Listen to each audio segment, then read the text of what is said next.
सिडकोतील सर्वात जुनी सराफी पेढी अश्विनी ज्वेलर्स, आपला घरचा सोनार. आता सजूया नखशिखांत अलंकारांनी.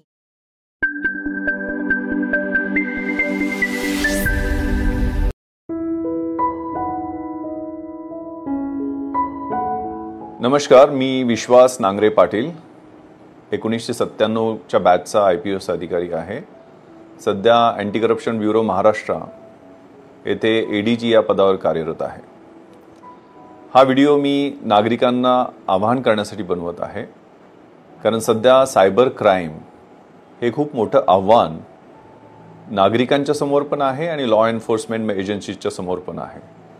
आणि यात नवीन मोडस, नवीन गुन्ह्याची पद्धत जी आहे त्यामध्ये वरिष्ठ अधिकाऱ्यांचं नाव घेऊन आणि ED, CBI, narcotics, cyber crime अशा लॉ एन्फोर्समेंट एजन्सीच्या नावाचा वापर करून नागरिकांना फसवलं जात आहे.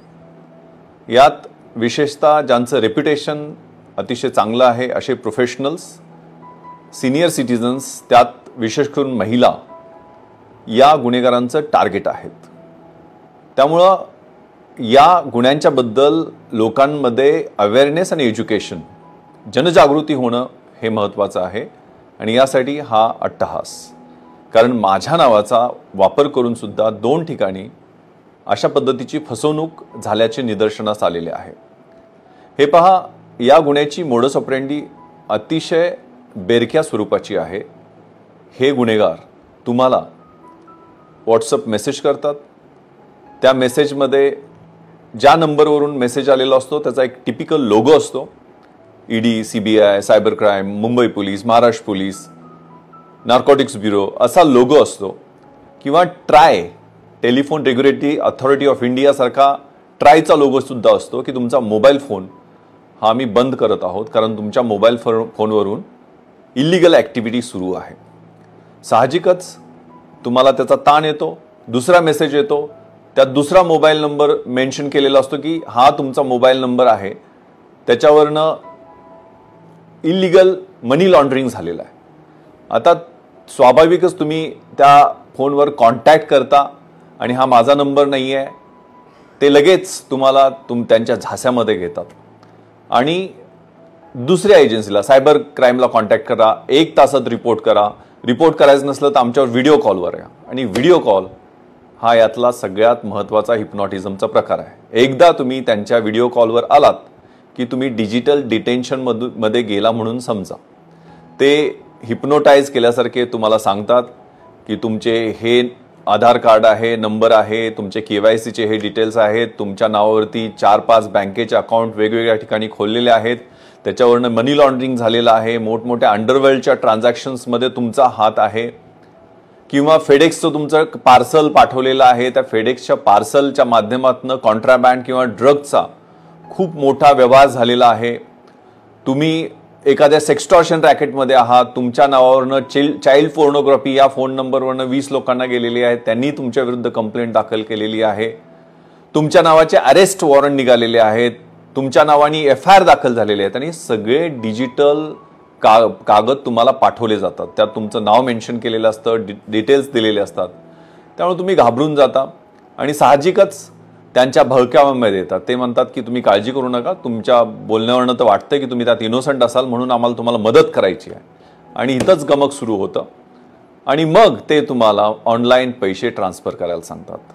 हे एकदा ते तुम्हाला व्हिडिओ कॉलवर तुम्ही आलात की तुम्हाला आयसोलेट करतात, थ्रेटन करायला सुरुवात करतात, इंटिमिडेट करायला सुरुवात करतात. ते सांगतात की तुम्ही तुमच्या घरच्यांनाही कळवू देऊ नका. तुम्ही आयसोलेट कसे व्हाल, वेगळे कसे व्हाल याच्याकडे त्यांचा भर असतो. म्हणजे तुमच्या सगळ्या मुवमेंट, तुमचे लोकेशन्स हे कसे चालले त्याच्यावर त्याची ऑब्झर्वेशन. 2 दिवस 3 दिवस ही प्रक्रिया चालू असते, काही तास पण ही प्रक्रिया सुरू असते.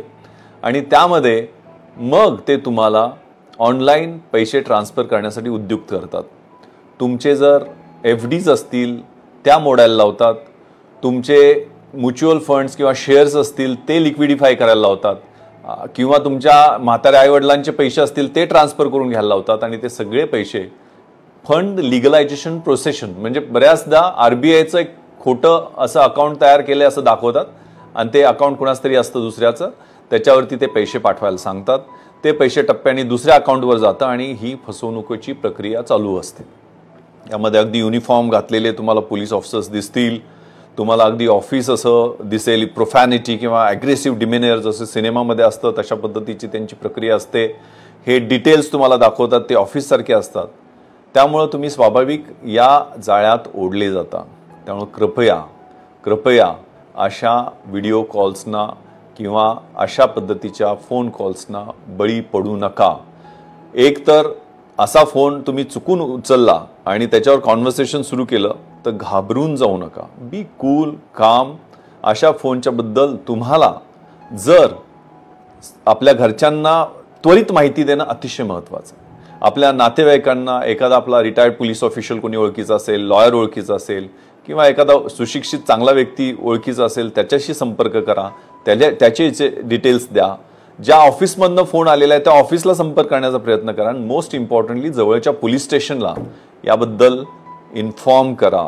आणि जर तुम्ही हे पैसे ट्रान्सफर केले तर कृपया 1930 या सायबर हेल्पलाईनला कळवा.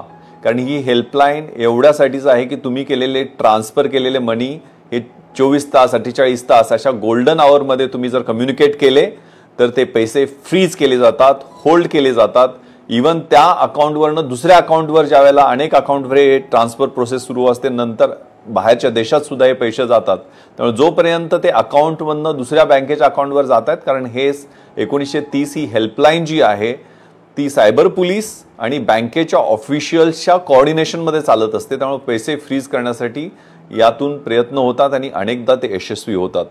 आणि कृपया national cyber crime reporting portal आहे त्याच्यावरती रिपोर्ट करा. प्रत्येक पोलीस स्टेशनमध्ये सायबर सेल आता सुरू करण्यात आलेले आहेत. मेट्रोजमध्ये सायबर पोलीस स्टेशन डेडिकेटेड सुरू केलेले आहेत. मुंबईमध्ये 6 सायबर पोलीस स्टेशन आहेत. ग्रामीण भागामध्ये डिस्ट्रिक्ट हेडक्वार्टरला सायबर पोलीस स्टेशन आहे. तिथं जाऊन FIR द्या. पोलीस स्टेशनमध्ये सुद्धा जाऊन FIR द्या. तुम्हाला FIR देता येते, ती घेणं हे पोलिसांचं कर्तव्य आहे. कृपया अशा फसवणुकीला बळी पडू नका. तुमच्या आयुष्याची सगळी कमाईची पुंजी जी आहे ती क्षणातच लुटली जाऊ शकते आणि अनेक पोलीस अधिकाऱ्यांचे नावं वापरले जातात. कृपया हे ध्यानात घ्या. कुठलाही पोलीस अधिकारी व्हिडिओ कॉलमध्ये तुम्हाला इंटरॉगेशन करत नाही, तुम्हाला कुठल्याही पद्धतीचं डिजिटल डिटेन्शन केलं जात नाही, तुम्हाला असे अरेस्ट वॉरंट व्हिडिओ कॉल किंवा व्हॉट्सअपच्या माध्यमातून पाठवता येत नाही. ते ऑफिशियल पोस्ट ऑफिसनी किंवा मग पर्सनली समन्स किंवा वॉरंट्स घेऊन कॉन्स्टेबल येतो त्यांनी ते पाठवले जातात. त्यामुळे कुठलेही पोलीस अधिकारी व्हिडिओ कॉल करत नाहीत. कृपया अशा पद्धतीच्या फसवणुकीच्या पद्धतीला बळी पडू नका. धन्यवाद. जय हिंद.